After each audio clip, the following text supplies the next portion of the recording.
Hello, Kylie. Hey, they can see you up on the screen now. And as you may have noticed, we've got two folks on the call, and the rest of us are here in the classroom at the mobile classrooms, and you know where they are. You know them very well. Kylie was a student of mine, one of my favorite students. And I'll just do a real quick interview, but then setup, but then I'd like for you to tell us a little bit more about how you've built your career and what you like about it and what you don't like about it, if you want.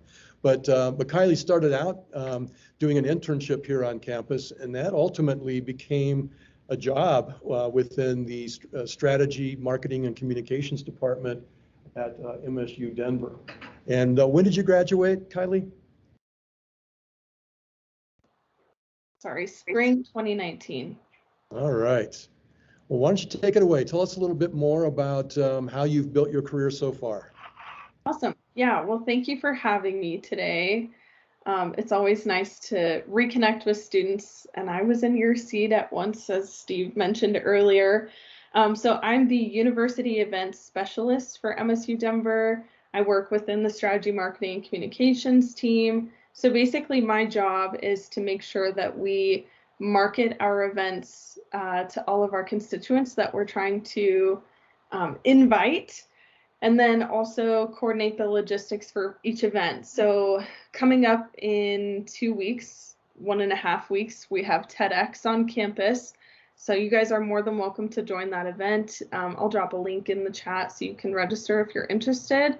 But that's a huge event for us, and Commencement is another really big event.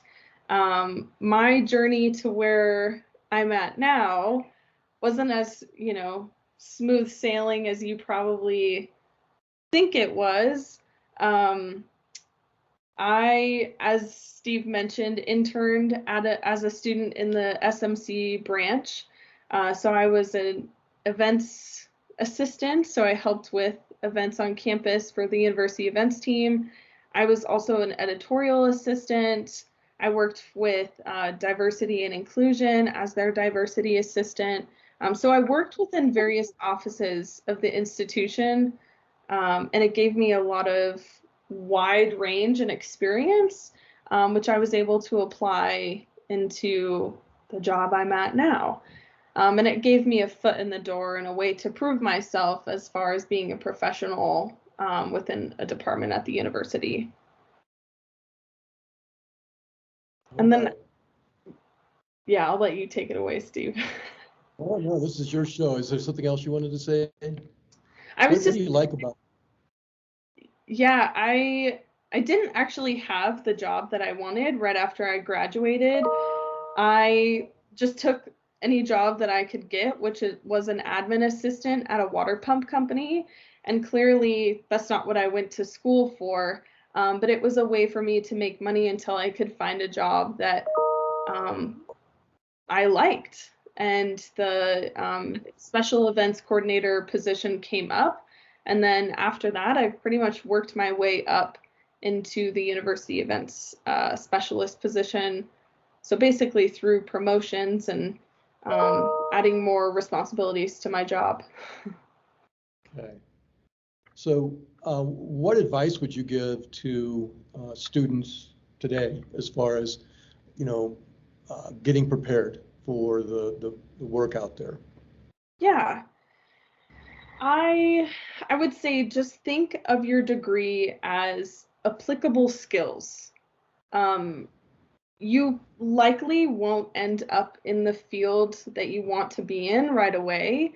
I went to school specifically for photojournalism, video production, design, and writing. I did an individualized degree program, and I'm definitely not there yet, but I'm working my way towards that. And so as long as you keep in mind that all of your skills that you add into your tool belt will help you achieve your goal someday, and you're always working towards that goal, that's the best thing to keep in mind, because you're not always going to end up exactly where you want to be right away.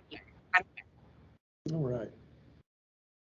Let me open it up to any questions from the students here in the room or any of the students on the call.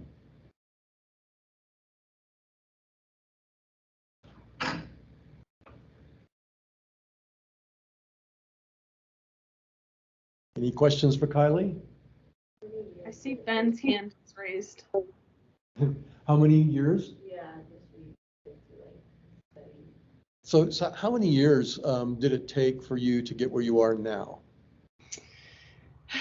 I think, I mean, it's been about 3, but I will say it took a lot of time during my career as a student to get to where I am now too. So I would even include the time that I was a student, which um, I was in school for 5 years, so I took a little bit of time in between some of my classes to figure out what I wanted to do. Okay. So let's talk about that a little bit. You said you created a individualized degree program that put together photography, videography, design, and writing. What was your thinking when you were kind of building that degree plan together? Well, I realized that there was a need for backpack journalists at the time, so journalists that would need all the skills because our newsrooms are shrinking. I think that's happening in a lot of different places. So I wanted to make sure that I was a Jill of all trades, if you will, so that I could be prepared for whatever the job threw at me. What's nice about my role now is even though I am not doing photography or video, I still interact with AV technology with all of my events. So my knowledge with photography and video is still applicable within events. And so that's why I wanted to expand my knowledge in all of those things so that I was prepared with whatever my job would be. Excellent, excellent. And it looks to me, I mean, it looks like you're well lit. You know what you're doing. You've got Yeah. good. Are you using an external light or anything like that? Well, as any photographer knows, I'm using natural light from a window in front of me. So I Well, always use the light that's nearest to me. okay. One final question, and I think the last time I saw you face to face was at commencement in spring. Can you tell the students a little bit about what it was like in the marketing communications department as you were having to come up with a way to do commencement in a pandemic? Where did the ideas come from, and how did you finally land on what you finally landed on? Yeah, that's a great question. Well, so commencement is really the milestone that every student looks forward to in their student career.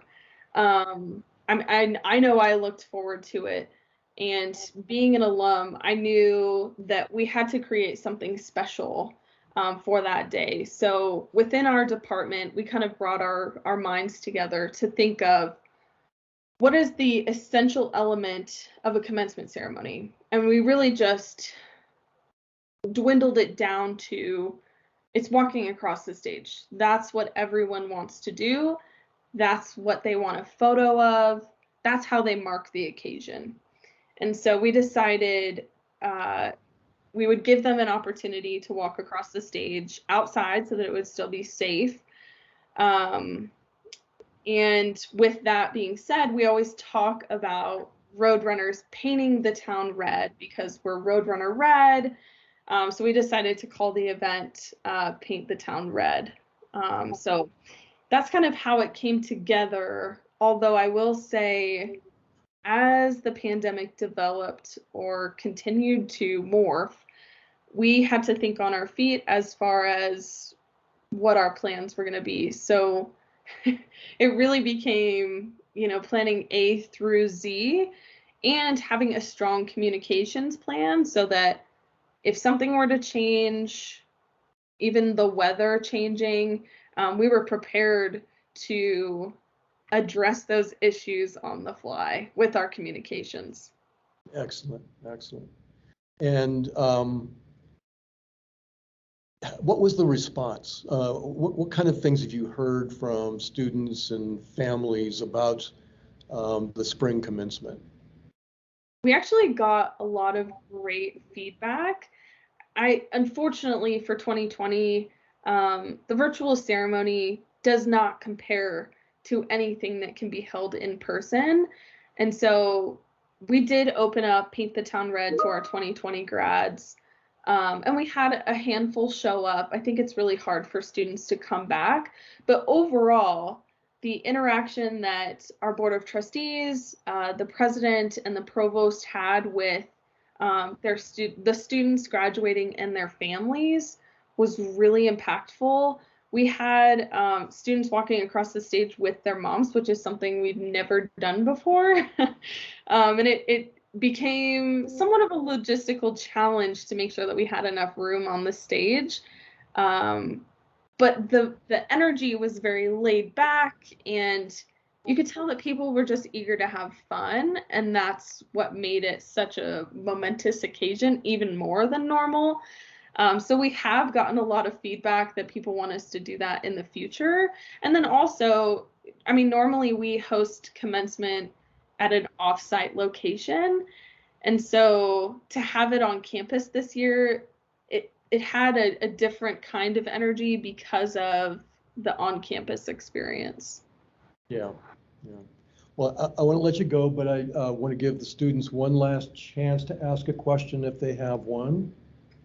Anybody here in the room?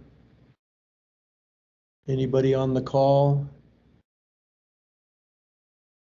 All right. Well, thank you, Kylie. This was really helpful in letting the students kind of see what a career can look like. I like the fact that you say that you're not finished yet, and that you're still looking for that dream job that will allow you to do some photo and video. And as always, I'm pulling for you.